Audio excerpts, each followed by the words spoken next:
Very very good afternoon class. तो आज के इस लेक्चर में हम स्टार्ट करने वाले हैं micro economic analysis for BBA, BCom, B economics, CA, CSM.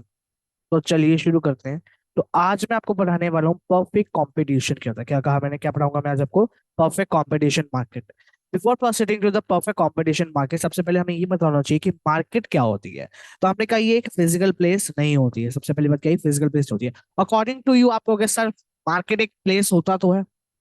बेटा अगर 11th के अकॉर्डिंग मैं बोलूं, 11th क्लास के अकॉर्डिंग बताऊं, तो वो सोचेंगे, क्योंकि ये वीडियो उनके लिए भी है, ठीक है ना। सेम वीडियो, फीचर्स और मीनिंग तो सेम है दोनों का। तो उनको मैं बता रहा हूँ कि जो ये है क्या, कि मार्केट जो होती है वो एक फिजिकल प्लेस नहीं होती है। ये होता क्या है फिर? ये एक ऐसा अरेंजमेंट होता है जो ब्रिंग करता है, जो ब्रिंग करता है क्या, यहाँ पे लिखा नहीं हुआ, that brings buyers and sellers. Selling नहीं आएगा, सेलर्स आएगा। That brings buyers and sellers in contact with each other for sale and purchase of goods। Sale और परचेज के लिए गुड्स की क्या करता है वो, एक दूसरे को साथ में लेके आता है। सिर्फ यहाँ पे कंडीशन क्या होती है कि वो किसी भी मीन्स ऑफ कम्युनिकेशन के थ्रू होना चाहिए। जो भी वो बाइंग एंड सेलिंग होगी वो किसी भी मीन्स ऑफ थ्रू हो सकता है, मीन्स ऑफ कम्युनिकेशन। जैसे कि इंटरनेट के थ्रू बाइंग और सेलिंग हो रही है, टेलीफोन के थ्रू हो रही है, लेटर्स के थ्रू हो रही है, या टेलीविजन के अकॉर्डिंग हो रही है। अब सर इंटरनेट के अकॉर्डिंग तो कैसे? इंटरनेट के अकॉर्डिंग सर जी ऐसे हो सकता है, अमेजोन हो गया, फ्लिपकार्ट हो गया, मीशो हो गया, ठीक है ना। ये बहुत सारे ऐप्स आ रहे हैं आजकल, तो उनके थ्रू जो है वो क्या कर सकते हैं, बाइंग एंड सेलिंग कर सकते हैं। टेलीफोन के थ्रू भी होता है आजकल। लेटर्स लेटर्स के थ्रू भी कर सकते हैं। ईमेल लिख दे सर हमें, ये कंपनी ने ये करते हैं ना, जैसे सैंपल शो करते हैं जो भी यूट्यूबर्स, तो उसमें क्या होता है, वो एक तरह से लेटर ही तो लिखते हैं कि सर हमारा ये चैनल है, ऐसे ऐसे सब्सक्राइबर्स है, इतने इतने ये है, तो हम आपकी ये प्रमोट करेंगे, तो वगैरह करके लेटर का वो करते हैं, सेलिंग और साइलेंट माइक होती है। फिर है टेलीविजन। टेलीविजन मार्केटिंग होती है एडवर्टीजमेंट करके थ्रू, ठीक है ना, ऐसे करके जो है वो होते हैं। Then we have market structure. अब आता है मार्केट स्ट्रक्चर में क्या, मार्केट स्ट्रक्चर दो तरह का होता है, एक होता है परफेक्ट कंपटीशन और एक होता है इम्परफेक्ट कंपटीशन। परफेक्ट कंपटीशन के अंदर कोई पार्ट नहीं होता, सब पार्ट, लेकिन इम्परफेक्ट में तीन आते हैं, मोनोपोली, मोनोपोलिस्टिक, ओलिगोपोली, ठीक है। तो आज हमने क्या डिस्कस करना है, परफेक्ट कंपटीशन।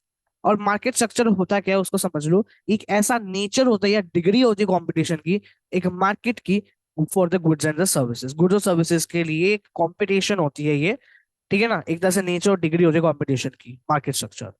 तो परफेक्ट कंपटीशन होता क्या है, ये एक ऐसा मार्केट सिचुएशन होता है जहां पर क्या होते हैं, लार्ज नंबर ऑफ बायर्स होते हैं। क्या होते हैं यहाँ पर, एक मिनट, जहां पे क्या होते हैं, लार्ज नंबर ऑफ बायर्स होते हैं और सेलर्स होते हैं, जो क्या करते हैं, होमोजीनियस प्रोडक्ट के अंदर डील करते हैं।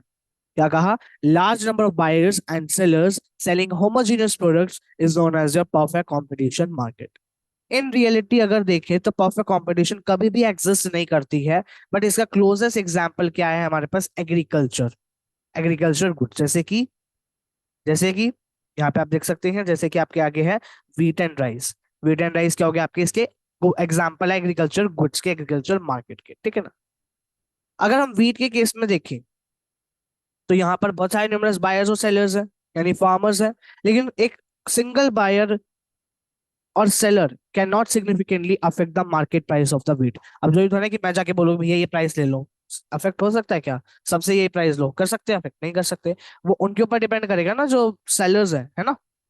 तो यहाँ पे क्या होगा, होमोजेनियस प्रोडक्ट सेल करते हैं एक जैसे। होमोजेनियस प्रोडक्ट क्या होते हैं, जो दिखने में क्या हो, सेम हो, आइडेंटिकल इन नेचर हो, मतलब शेप भी सेम हो, कलर भी सेम हो, सब कुछ सेम हो, वो क्या होता है आपका, इसका एग्जाम्पल। कुछ और एग्जाम्पल जैसे यहाँ पे भाई आ गया, फिर वेजिटेबल मार्केट हो गया या फ्रूट मार्केट हो गया, ठीक है ना। फिर कहता है रेलवे। रेलवे में क्या है, रेलवे वैसे तो क्या है, मोनोपोली है। क्या है रेलवे, मोनोपोली है, सिंगल है। मोनोपोली क्या होता है बेटा, मोनोपोली में ये होता है कि यहाँ पर सिर्फ एक ही सेलर होता है, सिंगल सेलर एक तरह से कह सकते हो, ठीक है ना। But large number of buyers होते हैं, तो मोनोपोली होएगा। लेकिन अगर ये प्राइवेट हो जाए तो ये क्या हो जाएगा, परफेक्ट कंपटीशन हो जाएगा, लेकिन otherwise it is monopoly market, ठीक है। फीचर्स या अजम्पशंस ऑफ दिस मार्केट क्या है, पहला आता है large number of buyers and sellers होते हैं। क्या कहा, large number of buyers and sellers होते हैं। बात समझ में आई? इसमें क्या कह रहा है कि इंडिविजुअल डिमांड क्या होती है, स्मॉल होती है, अगर हम कंपैरिजन करें फ्रॉम दी मार्केट डिमांड। क्या कहा कि यहाँ पर इंडिविजुअल डिमांड जो है वो क्या होती है, वो स्मॉल होती है in comparison of the market demand. Market demand और मार्केट सप्लाई क्या रहती है, अनअफेक्टेड रहती है, और मार्केट प्राइसेस भी क्या रहते हैं, अनअफेक्टेड रहते हैं। तो फर्म की जो डिमांड कर्व होती है, क्या कहा, कि जो फर्म की डिमांड कर्व होती है वो कैसी बनती है, फर्म की डिमांड कर्व बनती है horizontal straight line parallel to the X axis. और अगर हमें पता है, जब हमने 11th में पढ़ा था, आपने पढ़ा भी होएगा क्या, कि प्राइस इलास्टिसिटी ऑफ डिमांड पढ़ रहे थे, तो हमने पढ़ा था कि उसके अंदर जो प्राइस इलास्टिसिटी ऑफ डिमांड अगर इन्फिनिटी होती है, तो उसकी कर्व कैसे बनती है, horizontal straight line parallel to the X axis. तो यहाँ पे डिमांड क्या होगी, इन्फिनिटी होगी, ठीक है ना, डिमांड क्या होगी यहाँ पे, इन्फिनिटी होगी। देन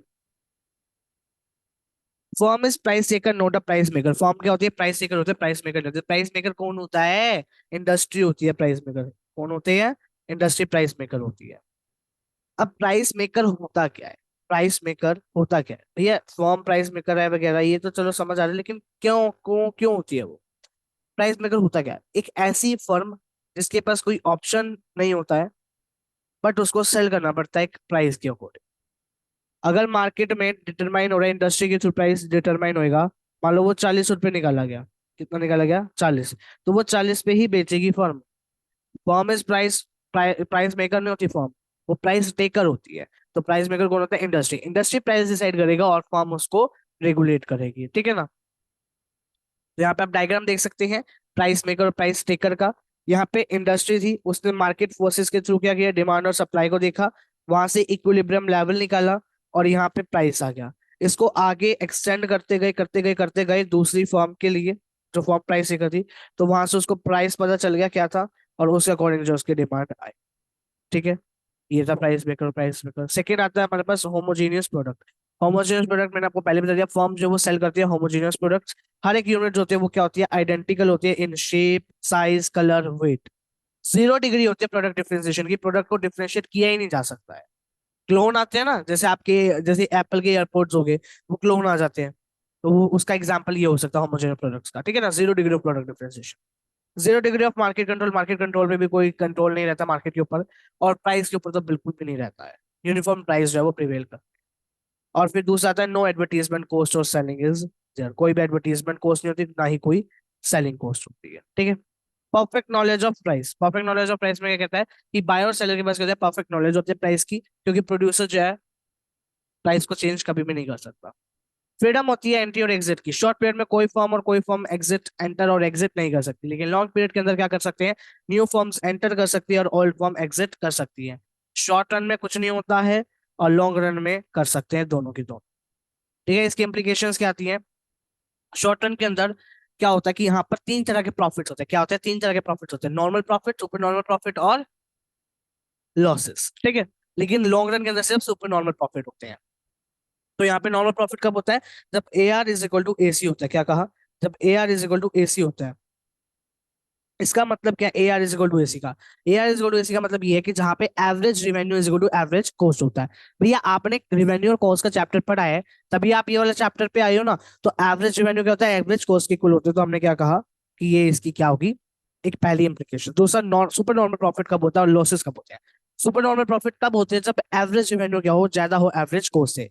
फॉर एग्जाम्पल यहाँ पे जैसे देखिए 10 और 10 का एग्जाम्पल ले रहे हैं कि 10 ही रेवेन्यू 10 ही कॉस्ट हो रही है, तो ये नॉर्मल प्रॉफिट हो गया।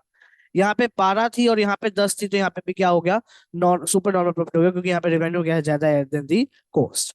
और यहाँ पे लॉसेस क्यों हो रहा है, क्योंकि यहाँ पे एवरेज रेवेन्यू क्या है, लेस देन दी कॉस्ट, ठीक है। लॉन्ग रन के अंदर सिर्फ नॉर्मल प्रॉफिट होते हैं। क्या होते हैं, सिर्फ नॉर्मल प्रॉफिट होते हैं। सुपर नॉर्मल प्रॉफिट भी नहीं होते, नॉर्मल प्रॉफिट होते हैं। इंडिपेंडेंट डिसीजन मेकिंग होता है। Firm can not form cartel, firm can not form cartel है, ठीक है ना, कार्टल नहीं बना सकती। कार्टल होता क्या है कि कुछ फॉर्म्स होते हैं ना, रिटेन करते हैं अपनी इंडिविजुअल आइडेंटिटीज को, बट कोऑर्डिनेट करती हैं आउटपुट के साथ और प्राइस पॉलिसीज के साथ, ताकि वो एक्ट कर सके एज अ मोनोपोली, एक्ट कर सके एज अ मोनोपोली। तो यहाँ पर मोनोपोली का कोई रोल है ही नहीं। यहाँ पे हम परफेक्ट कॉम्पिटिशन करें, तो यहाँ पे firm can not form the cartel. यहाँ पे मैक्सिमम आउटपुट और मिनिमम प्राइस होता है, मतलब मिनिमम प्राइस पे मैक्सिमम आउटपुट जो है वो चाहता है कंज्यूमर, ठीक है। Perfect mobility of factor production. जो फैक्टर प्रोडक्शन कितने होते हैं, 4 होते हैं, लैंड, लेबर, कैपिटल, एंटरप्रेन्योर। वो क्या होता है, परफेक्टली मोबाइल होते हैं। यहाँ पे कोई जियोग्राफिकल और ऑक्यूपेशनल रेस्ट्रिक्शन नहीं होती। मोमेंट पे अगर हम यहाँ से वहां जा रहे हैं, एक जगह से दूसरी जगह शिफ्ट कर रहे हैं, तो यहाँ पर कोई भी प्रॉब्लम नहीं आती है, कोई जियोग्राफिकल कोई ऑक्यूपेशनल रेस्ट्रिक्शन नहीं होती है। फैक्टर्स फ्री टू मूव होते हैं from the industry to the industry in which they are they get the best price. जहाँ पे उनको ज्यादा प्राइस मिलेगा, बेस्ट प्राइस मिलेगा, वहां पे वो जो है उस इंडस्ट्री के अंदर क्या कर जाएंगे, वो मूव कर जाएंगे। ठीक है, कोई एक्स्ट्रा ट्रांसपोर्टेशन कॉस्ट नहीं होती, वो तो मैंने ऊपर भी बता दिया सेलिंग कॉस्ट वगैरह पे। और एब्सेंस होती है आर्टिफिशियल रेस्ट्रिक्शन। ठीक है, तो this was the topic that we have to cover in the students lecture. मिलते हैं आपसे नेक्स्ट सेशन, तब तक के लिए bye bye. Thanks for watching this video everybody.